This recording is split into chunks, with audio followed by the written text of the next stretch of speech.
Welcome to the Mind Mastering Podcast. I am showcasing many interesting people that we can learn from athletes, coaches, people, human beings that have some insights, good experiences in life, and we can relate to each other in many ways. This is to educate, entertain, and just raise some positivity.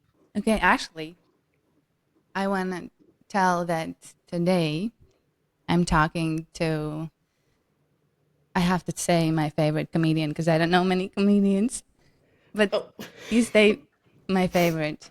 Okay. Um, okay. she's a comedian by nature and by passion. Obviously, doing her other things to pay bills, but that's what we do until we can make our passion full time thing Exactly. gig. Grind set, hustle, work hard, no sleep, bus, club, another club, big money, and no day job. Big money. That's when you make it. Thank you. Hmm. That was a very nice introduction. No, I but didn't know actually, I didn't know I was your favorite comedian, but also it's funny because you don't know that many, so yeah, it's good. Who else do it's. you know? Ay, Okay, that's it. Now that's an answer. yeah, Okay. that's an answer. Okay, cool. I hope I stay the only comedian you know. No, I know a few, but they are just so irrelevant to this. I just want to highlight you at the moment. Oh, okay. I really want to know And who you also don't want to Latvian. highlight. Oh, okay. So Thank you. I'm Latvian. shy. Oh, stop it. It's okay. So, by the way, today's theme is life is a fucking joke. Mm, do we have to say just kidding to save our asses or my ass? Because I don't know if I'm gonna burn in a hell or people will judge me for saying it, but I often feel like life is a fucking joke. Can you relate? Yes, it's actually one of my life mottos. In Latvian, you would say "joku dzīve." Mm, So basically, whenever something happens, good or bad, joku dzīve. yeah, I didn't Yeah, know about that. yeah. Well, now you know. It's not. I don't think it's very popular. Okay. It's not a popular saying. It's within my close circle, but I think it's just, it's just, you know, Hmm. you know. I But see. I why feel like though? why? Yeah, why is Well, it a fucking joke? Why do we feel that way? because it doesn't. Well, because silly things happen, and you're like, okay, here we are again, Mm, and then you just kind of go. I don't know. People react to things differently. Yeah, I usually have like a problem solving kind of brain, or like we need to laugh at this before we fix this kind of, mm, because you have to, because I hate when something happens and people are sad and like they just keep like, oh, this is horrible, but how about you make fun of yourself or like someone else. but also, I think people feel that way when they kind of feel defeated or disappointed at some points in their life. And it's like a defense mechanism in a way. But Yeah, it is definitely for people, I think. um it's how I think, especially for comedians, it's how they cope. Like I'm not saying I'm like the most saddest comedian out there, but there's definitely people who are like not doing really well in their lives and whatever, and like comedy is the only thing that kind of keeps them going,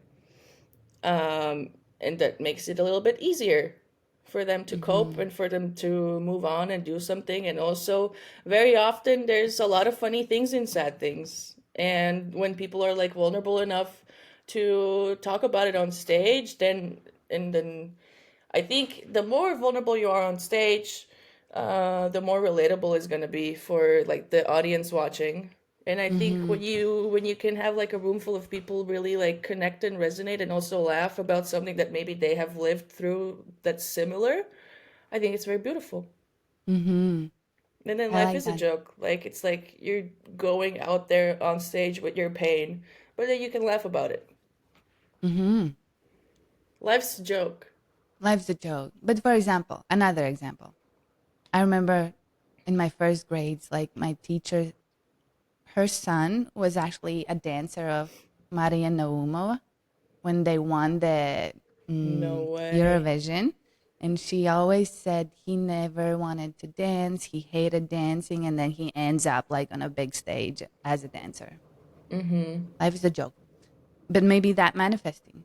Or let's say there's a very judgmental um, person who, let's say, hates or shows opposition to same sex couples. And then they end up with a kid, for example, who Mm-hmm. happens to be gay. Mm-hmm. Life is a joke. It's a joke. Well, I think that just tells you to be a bit open-minded on, well, okay, maybe the second example was very specific, but also to the guy who didn't want to be a dancer. Also, is that confirmed? Do we know he didn't want to be a dancer? Yeah, that's his mom telling us. Like he didn't like dancing, dancing, dancing. He hated dancing. He said he would never be a dancer. And then he grows up and becomes a dancer. Well, he was just lying to himself, maybe. Maybe therapy. Therapy. Dance your way through Life. life. There you go. Also, another good topic for an episode. Do you know a dancer? You should have a dancer on. Something to think about. Okay. By the way, mm, okay. I know you through basketball. Turns out you didn't even remember that. No, I definitely do remember. I do remember your name and last name as one of the big prospects of our time. But we also didn't play that much against each other, I think, because you're way older than me. Wait, are you Extremely way older. 1996? Extremely way older. I feel like I only played against you once, maybe. So there's a big age gap here. So we actually never met on court, and also we probably never met because I was actually on the bench mostly. Bullshit. Um, Bullshit. it's true. No, It's I true. remember you, Colibri, Jim. You played with Kitty Alexa, Ruta Yes, Vatra, yes, with all the Kate stars. Kresliņa. So many name drops happening. Jā, Paula Lūķe un tā tālāk. Mm-hmm. Yes. Um, But but yes, anyways, I remember. that's our beginning, I guess. Yeah, that's our beginning, and I remember you. So you stood out, and I remember playing against you. I know your coach, of course, but anyways, I think neuroscience helped me to keep my memory a little bit sharper than yours. Okay. Okay. I see. That's fine. At least we know each other now. Mm-hmm. Anyways, any memories, good or bad, about basketball? Why such a choice to even play? So I think I chose a basketball because I was in the first grade and I think it was like a couple months into first grade and I would after school I would go home and just watch TV and then my mom said I need to do something after school. This isn't okay. So then she made me pick either I remember tennis was an option and basketball was an option and my brother also played basketball. And I think our family friends' daughters were playing at the famous basketball club Colibri. So I decided I'm gonna try that. And then I remember that first person I met there was Beata Marcane. And then rest is history. And I History, yeah. remember first thing I went to my first practice and I met my friend Beata and then I was sitting on a ball at one point between the exercises and she said, do not do that. Mm-hmm. Can And that, explode. yeah, and that really stuck with me. And I That's never did that again. highlight of basketball. It is the highlight. It's one of the first highlights. Um, but otherwise, I think actually sending kids to play basketball or like a team sport is the greatest thing you could do. It taught me so much about discipline. Also, maybe it depends on what kind of a coach you have, I think. You think? Um, but I learned so much about discipline, teamwork. Also, I think our team was so perfect. Off stage and on stage. I think we had the most fun. And we were so together. We were like a team. I think. I hope. Is this a joke I hope. now or you're for real? No, I'm for. I. This is very real. Now I'm remembering things. I mean, maybe if we all sit down and we like look back at things, maybe everyone else has a different opinion. But I think for me, it was very special, Oh, okay. and also there's like the good parts of it, like traveling and going everywhere together and just having a blast, and then like growing up together as well. I think you kind of trauma bond with people as well, like you're going Mm, through the same stuff, like big wins, big losses. It's trauma beautiful. bond. Wow, I haven't thought about this in so long. But yeah, and then there's also of course the little bit of a darker side, which is like, I think maybe that's also where my like insecurities kind of started. Like, am I good enough? Why am I not as fast as everyone else? Like, all of these things start as well. And I Mm, think so I quit before like the last year. You know how sacred and holy the last year is. I think I quit in maybe November, like really in the last year while it was still going. Um, and why it was did you very quit? hard. Why? Mm, So I think it didn't give me as much joy as it did, which it mm. also is a little bit stupid because it was so close to the end, sort of. And but yeah, just kind of I still like thinking back. I'm a little bit surprised I did that because I really used to like love to. Like I loved it. I went to the practices like an hour early. It was dribbling in the sidelines, staying longer after, and just it was my whole life. Mm. I thought I would be playing in NBA, you know. Yes, NBA. and NBA, yes, exactly. I know what I said. I know you did. I'm just highlighting it for people who thought you NBA. made a mistake. No, it is true. But yeah, and I mean I wasn't one of the best players. I was probably the best bench warmer, which I also take much pride in. Every team needs a good bench. Every MVB, MV bench. Yes. If there was a prize for that, I think our bench would win. Yeah. It was the best bench. There was so much support. Oh my god, I would sometimes get yelled at because I was supporting so much. Anyway, um, by my It is coach. Anyway, important. it is right. Mm-hmm. Where was I? So yeah, at one point I thought like it's not. I feel like I'm putting in way more energy and effort than I'm kind of getting back.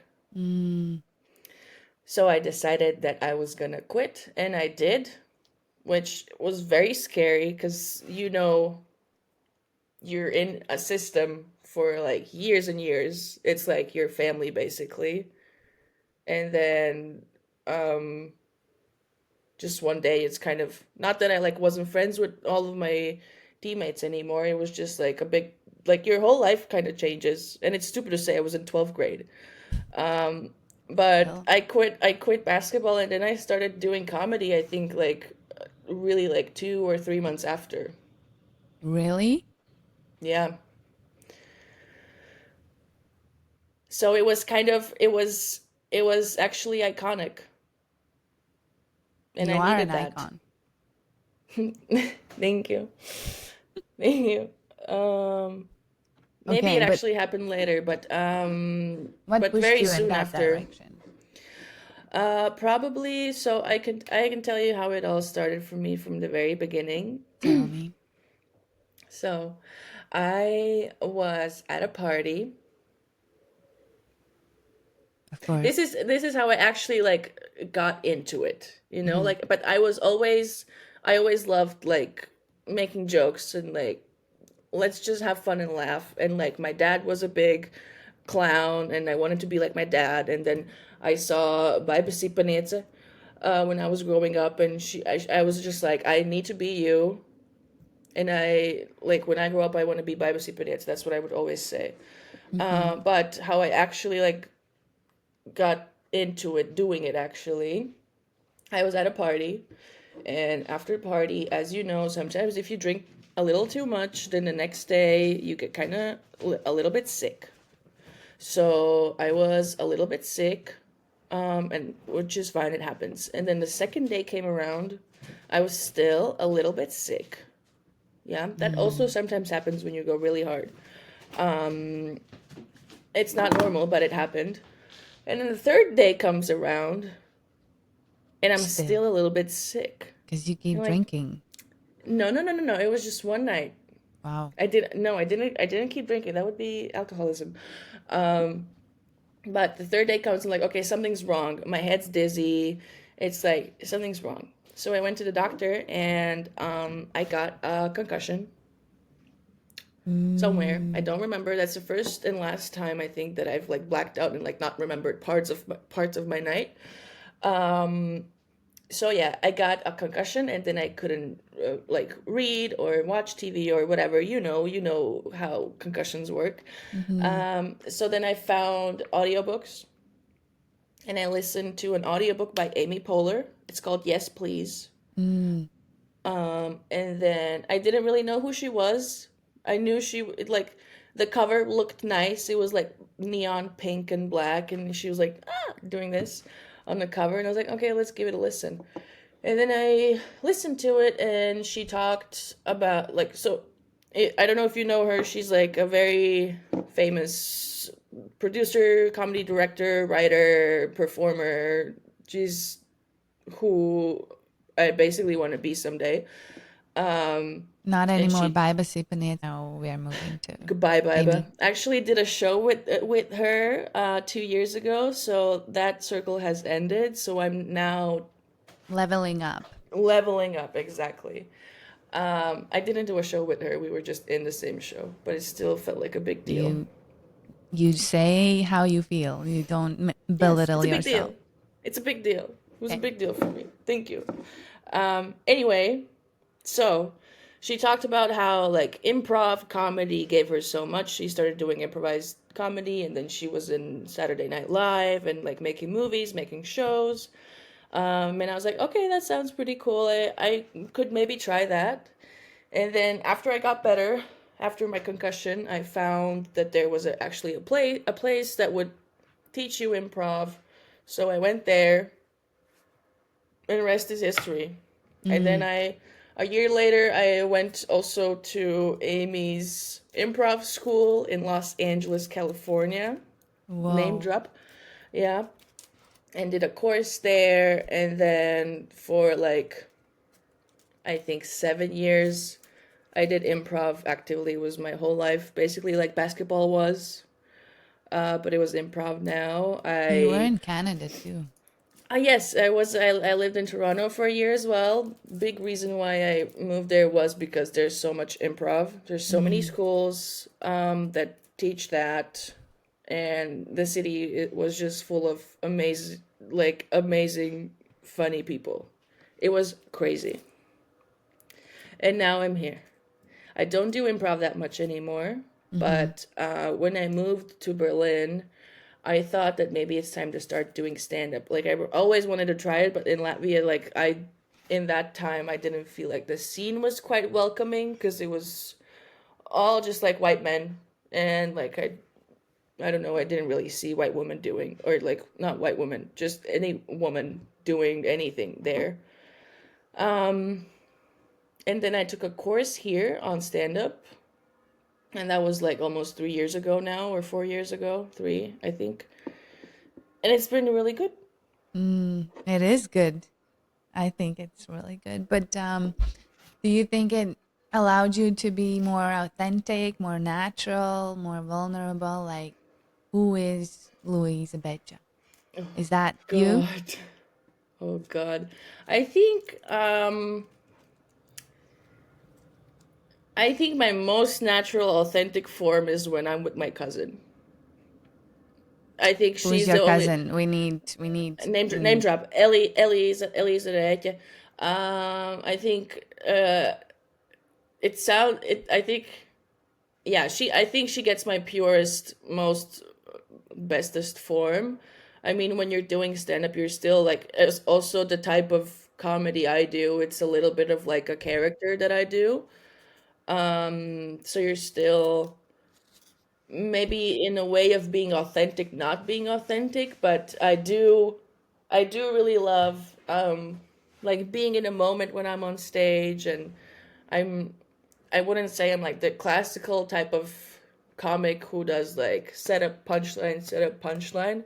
I Mm, don't think it's very fun for me. I also don't know how to write a punchline. Very famous for it here. So I really love like the little natural moments, which I think comes from my experience in improv. Like I love to react to whatever happens in the audience. Like you make a little sound, and we're gonna talk about it. mhm. And yeah, that's where I kind of find joy, just being silly. Where do you get inspiration for like jokes? How do you come up with that creative work? Mm, well, that's an interesting question. I think I just got out of a writer's block. It's actually very hard for me to write jokes, and like stand up really asks for it. Like you can't go and like just wing it. It's better Hmm. if you have like something ready. But I don't know, something like just random things happen. You're like, oh, this is a little bit funny. And also, it's like I'm still learning it now, just to also understand what my voice is. How do I like to write my jokes, and like what is a Louis joke even? So lately, something that I've been working on is actually I saw an article in TVNet, and it said a horse falls into a hole. He is saved. And it was the funniest photo of the horsey, like just in a hole, and I thought it was beautiful. So I just want to talk about it on stage. So now I'm trying to make that funny.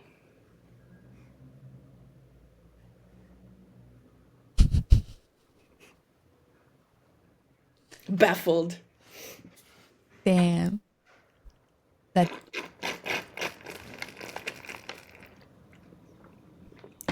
Did that shock you? Oh, ASMR now. Hello and welcome to the pod. What's the name of this podcast? the mind mastering. Why would you not say it at the beginning? You're like, ah, who cares about It the will. name? It will. Do some intro. I need to redo all of that shit because Oh. Oh, just you're gonna do your separate one, which is like, hey, you guys, this week I was driving to the beach, and today we have on Mind Mastering. Welcome. Here we go. no. It's just gonna be welcome to the mind mastering Okay. podcast. Well, that was close. I did a pretty good impression, probably. I like it. I should do it as I a. can do it for you. I can Can record it. you? Let's I can go, record it for you. Oh, right please. now? Yeah. Is there anything you want me to say? Mm, so Hello, and welcome back to the Mind Mastering Podcast. Today, Asnata sits down with the comedian, magician, and clown, Lui Beca. Enjoy. Thank you. thank you. I can do it for all of your podcasts if you want. You should sit on all of my podcasts because it's pretty sad. Oh, oh. I don't know if I have time for sadness in my schedule. No, you're just gonna come in as a bomb and you're gonna make a change. Okay, Yes. good. Cool. Okay. Fine. Humor hasn't helped you through your life to move on in difficult situations. Well, yes. I feel also lately, especially with stand up, um, you shouldn't probably do it. You shouldn't process your feelings on stage. But I remember like the last kind of rougher thing I went through. Um, it happened, and then I immediately next day on talked about it on stage, and it felt very liberating and very good, and like, Mm, and also like, yeah, that again what I mentioned earlier, that you can kind of like translate your pain into laughter, and that mm-hmm, everyone can laugh about it. Um, but yeah, I mean, for me, it's always been, it's all like I've always tried to make a situation lighter with the joke. At first, not at first, but like I remember like in the early days, it was also at my expense. Like I used to be like very self-deprecating, which I don't do that anymore because I went to therapy and I understood that's wrong. You shouldn't do that. Um, maybe I also do still, but in a norm like a healthier extent, you know. mm-hmm, Um, but it's definitely a way to process things for me, especially. I mm-hmm. can tell you what happened if you want. I think it's a very funny Yeah. story. I didn't want to say a very funny story, but so I was dating this person last year, and and we were dating, and then they got a bit cold, and I had dated them a year prior as well. So I was like, I'm not gonna take this anymore. I'm not. I've grown from this. So I was like, hey, listen, I don't appreciate like this communication. Like I don't think it's for us right now. And she was like, okay, yeah, I totally understand. It's totally fine. Like I totally get it. Everything's fine and everything's beautiful. And then the next day, I go on to Instagram and I see that she's posted something, and obviously, like I still care. I'm gonna look, and the first photo is her on a bike with like a big blue bag, and you can see in the bag there's flowers, and it was her birthday a week before that, and I had sent her flowers to her work. So, and then the next story is those flowers in a fire burning, in a big fire. So that's Mm, definitely is giving. We're cool. We're totally get it. You mm-hmm. know, and it was funny, but at the moment I was also shocked because I don't like hurting people. Maybe she felt hurt by it. I don't know. Also, maybe it wasn't about me. I kind of hope it wasn't. I did that tarot reading once and asked if it was about me, and then the tarot card said no, it wasn't. But I still like to think it was about me. Anyway, next day, next day I went on stage and I talked about it, and everyone loved it, and I felt great because I had to talk about it in front of an audience of 100 people, and it was amazing, and I got paid for it. So sometimes pain will bring you money. And here's your therapy too. But There you go. why did they laugh? Like, I can't laugh about it. I kind of empathize with you. No, you have to laugh because no, you have to, you have to laugh because it's, first of all, it's a little bit insane. I think to Mm-hmm. post it. Obviously, it was posted specifically for the reason so that I see it. Yeah. And also like we dated for 4 dates. Like it's not that serious. Mm. But you're Sometimes before you were dating as well. also for 4 dates, it doesn't count. Okay.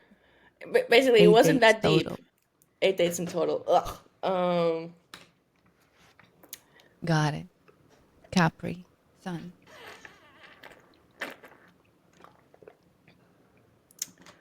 Okay. Do you think that people who experience the deepest sadness or emotional pain often exhibit this outgoing, fun type of behavior? Joy, la la la, and then they are just dying inside. I think very often it is the case. Mm, I mean, there are of course like a lot of very sad examples about that, like famous comedians who have actually like ended their lives and stuff. But do you think it's defense mechanism? Like what? Why? Mm, or that's how they are used to handling their stress? I think that's yeah, I think it's just a coping mechanism to I mean, if they've found an outlet, it gives you a little bit of tiny bit of joy or peace to go and do it. Or like maybe like forget about your problems for 10, 15 minutes. Mm-hmm. Um yeah, I guess I'm talking more about comedians, but like people who are not comedians, but who are very like outgoing and joyful or funny or something. Very often it is the case, but sometimes also we never find out that I wouldn't say that every single person like that is extremely sad inside, but sometimes unfortunately it is true. But Mm-hmm. I don't know why. Because I'm not one of them. I'm okay actually. Mm-hmm. Um, because I went to therapy. I think that Mm-hmm. helped. Maybe, like sometimes when they were younger, they would express their feelings or something they are going through, and they would get a response from caregivers or whoever are supporting them at the time, like a shake it off, laugh about it, fun. And then they Yeah, kind of get probably. conditioned into that's how you express. I guess that's how you deal with your pain. Yeah, But yeah. we don't generalize. It's just for some to think about. Mm-hmm. And it's sad. Mm. It's very sad to think, yeah, that I sometimes like think that. the happy medium is that, okay, you can be fun and joyful and, exhibit this behavior that life is a comedy, but then afterwards go back to your emotions and deal with them. Don't just, um, you know, disregard it. Yeah. I also think sometimes you get I mean, it's very like case by case basis. I can maybe sometimes compare it to myself as well um that like I maybe like I have a week packed of shows and like I'm having fun, I'm having a good time, I'm making people laugh. And then like if I do like another week like that, then and then I have a day off and you kind of like have a come down from all of that. Mm-hmm. And then you're like actually like maybe I'm not okay. Like Mm. this is all like super fun and joyful, but like I haven't had a thought to myself in whatever 2 weeks, and then you're like, oh, you kind of remember that you have an actual life that maybe also needs some attention. Mm-hmm. It's happened to me multiple times where it's like it looks amazing and great, like you're killing it, and then you're like, actually, this thing is kind of happening at the same time, and you're not really paying attention. Also, I've definitely used it as like a way to run away from things, and kind of not think about sadder things or like distract myself. But it works for me. I do like it works for me in a sense like, oh, you run away from something sad and then you're like, oh, I'm very tired and I'm having a breakdown. Then you kind of like sit with it, take a little break, work through it, and then get back in. Yeah. And then be fun again. And it'd be fun again. You can Mm-hmm. always be fun. Yeah. But do you think there are people who don't get humor? They have no sense of humor. Or do Yes, you think Germans. everyone? Germans. No, they're fine. Uh, well, I think yeah, there's people who don't get humor. It also see, I think comedy is so subjective. Like Mm, what we're gonna find funny, someone else is not. Like mm-hmm. I've been in rooms where people like when I do a show and people love me, it's amazing. And then I do the same, everything the same, all the same jokes, everything the same. You go to a Mm-hmm. different room and it's like silence. Mm, It's like the saddest room in the world when I'm on stage. So it's also like very subjective. I don't think we should say that there's people who don't get humor. mm. Maybe it's more like we just have different tastes. Taste Taste and cultural thing Tasteses. too.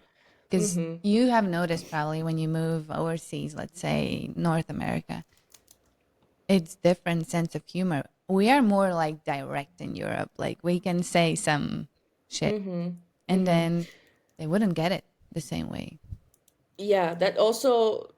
always changes. I think like in Berlin though, it's such it's like Berlin is not Germany. It's a melting pot of there's people from everywhere here. So why did I say that? Because I don't know. But cultural that's what I'm saying. differences. Like I can't generalize. Like every room in Berlin is not going to be like. I feel like if you would do 5 shows in Latvia, they would be pretty much the same audience wise. I might be lying. I haven't done 5 shows in Latvia.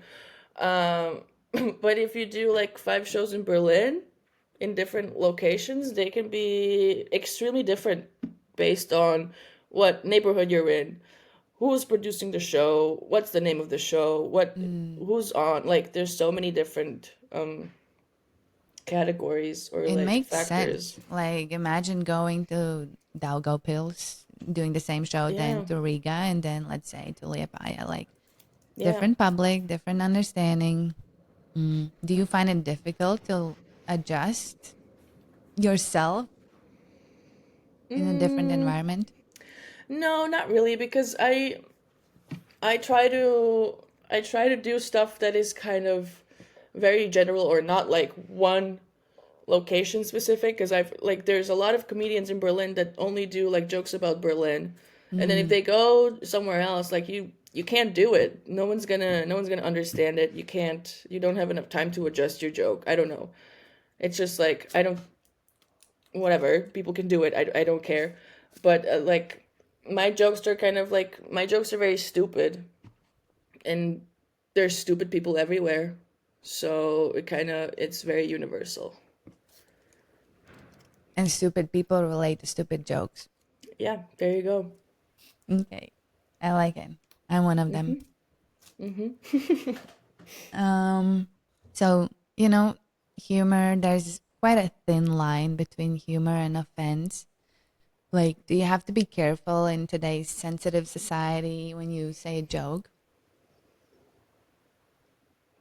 And is our I've society sensitive? What do you think? mm, yes and no.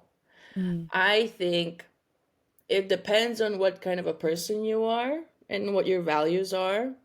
I think yeah, I've always thought about this like a lot of people are getting canceled now for saying a joke like this or like Mm. having a tweet from 2017 that like kind of ruins it all for them, but I don't know. Like it also matters what the intent is. If you're really saying a joke to punch down on someone and make them the butt of the joke, then I just don't think you're like a nice human.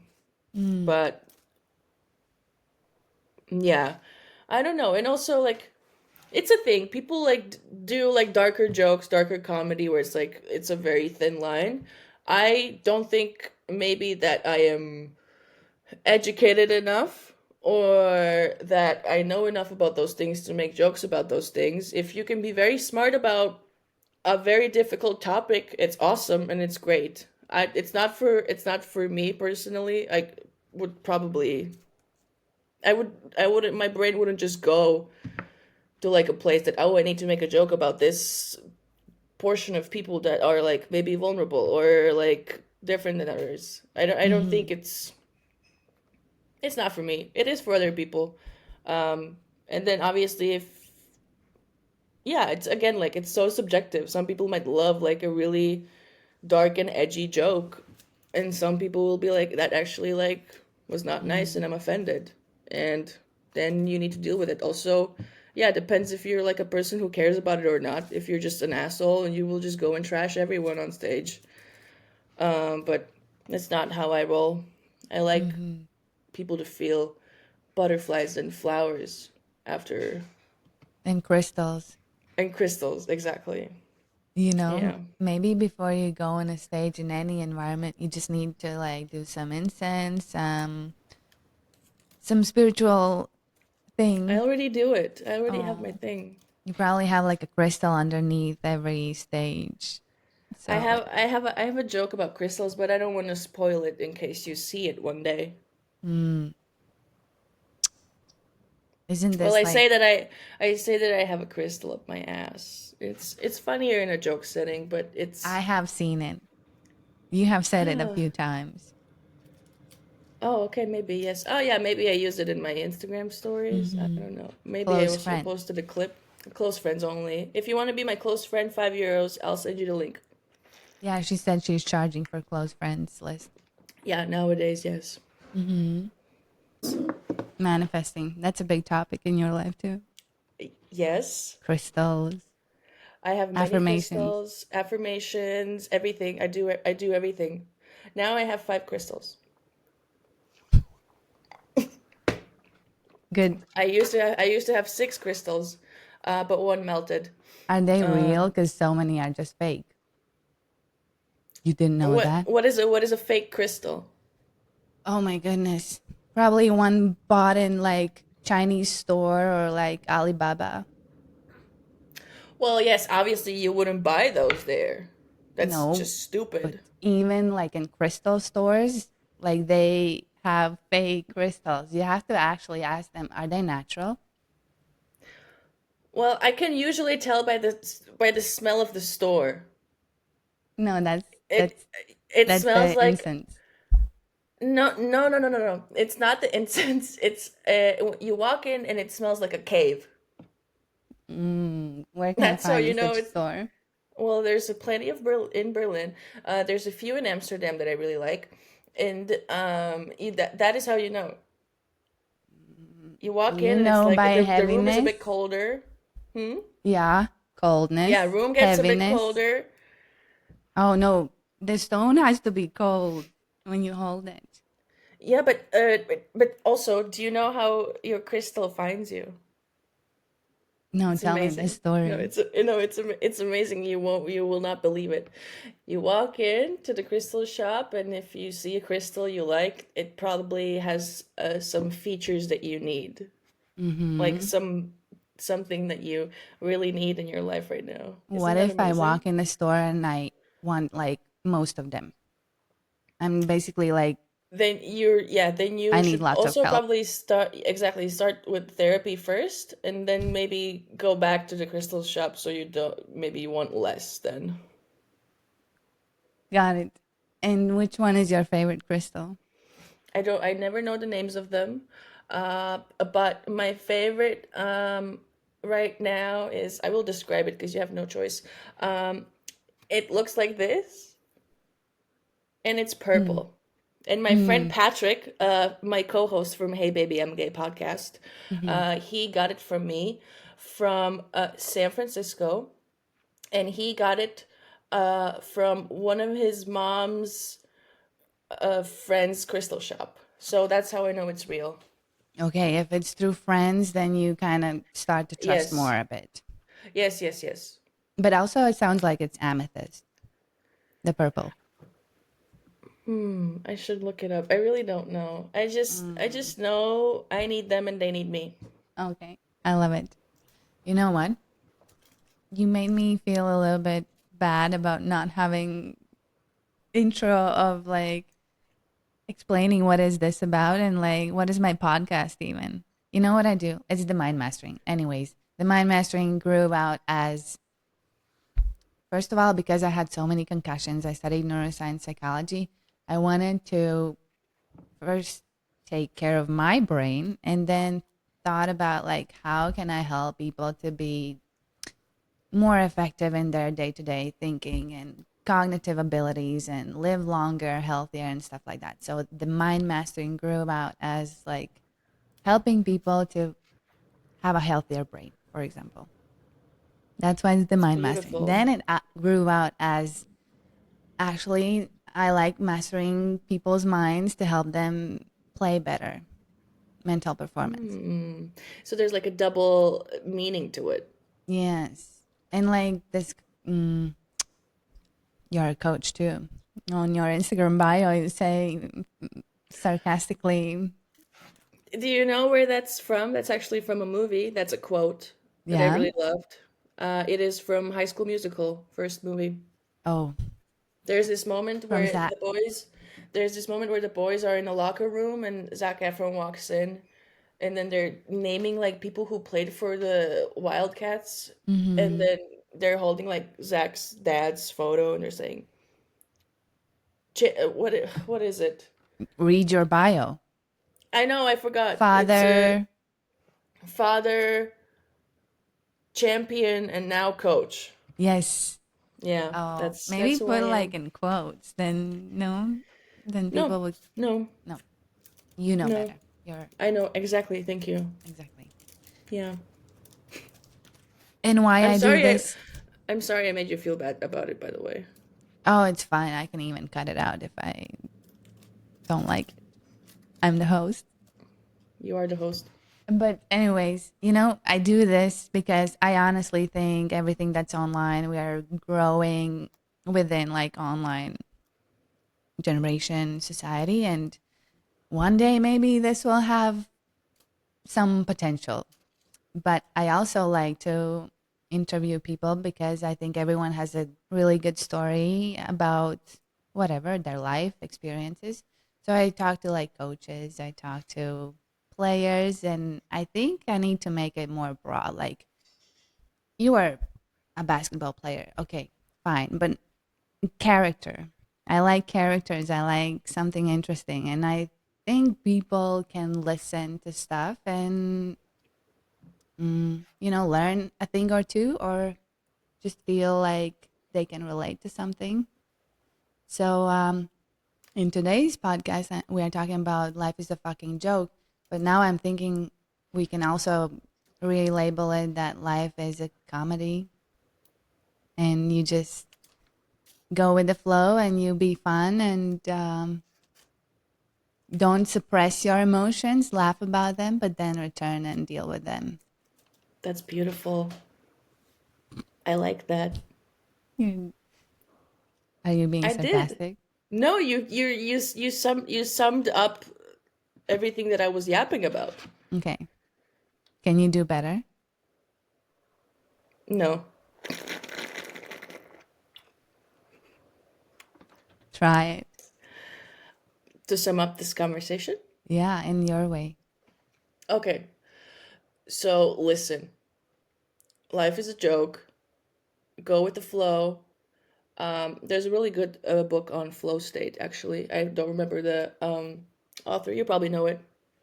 Anyway, this has nothing to do with the book. I just wanted to mention the book because I do read sometimes.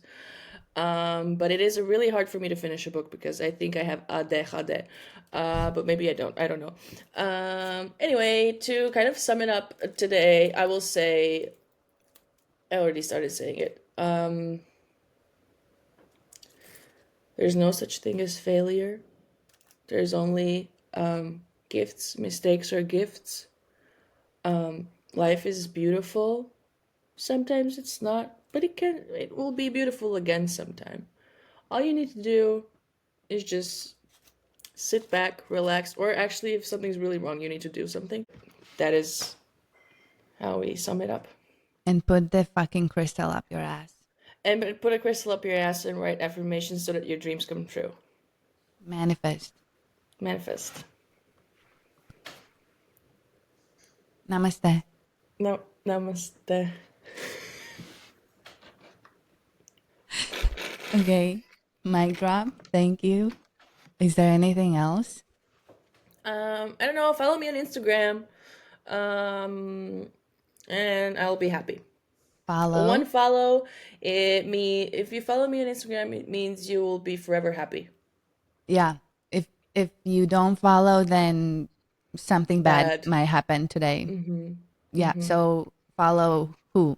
But we gonna At Luize Beca. follow, subscribe. Are we touching fingers? Can we do this? But Oh, I think this. you're doing the millennial heart. Oh, This is the because I millennial. am a millennial. You are a millennial too, no? Actually, I am on the cusp, and I feel like I'm a more of a Gen Z. You just want to be trendier. No, I just want to be both so that I have a bigger audience. And I'm special because I'm on the cusp. Anyway, your podcast, not mine. I like it. Good. Stay between the lines. Fine.